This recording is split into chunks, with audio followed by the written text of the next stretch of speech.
काय माहित आता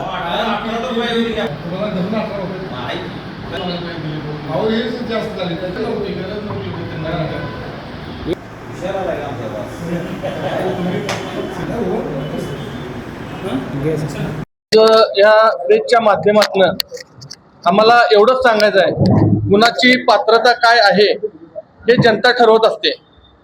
तर कुठल्या तर नेत्यावर बोलायचं आणि स्वतःला पब्लिसिटी साठी काम करायचं हे आता पॅटर्न जुना झालाय.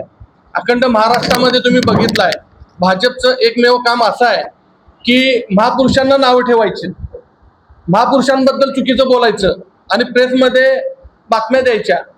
तर त्याच पद्धतीनं आज सांगली जिल्ह्यामध्ये पण हा प्रकार होत आहे की आता नेत्यांवर बोलायचं.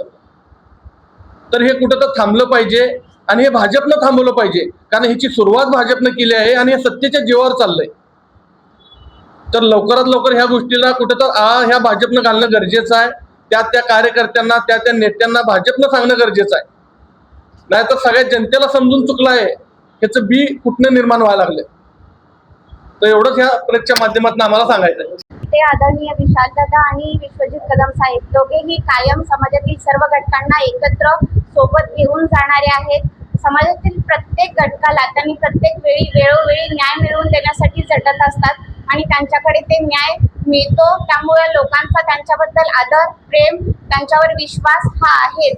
आणि अशा आमच्या नेत्यांना, अशा व्यक्तींना बोलणं म्हणजे सूर्यावर फुंकण्यासारखं आहे. खरं तर हे आदरणीय आहेत. त्यांनी त्यांचं कामातून समाजाबद्दलची आपुलकी हे कायम ते दाखवत असतात आणि ते कायम ते सिद्ध करतात. आणि हे समाजाला देखील माहिती आहे की हे दोघं त्यांना सर्वांना सोबत घेऊन जातात, एकत्र.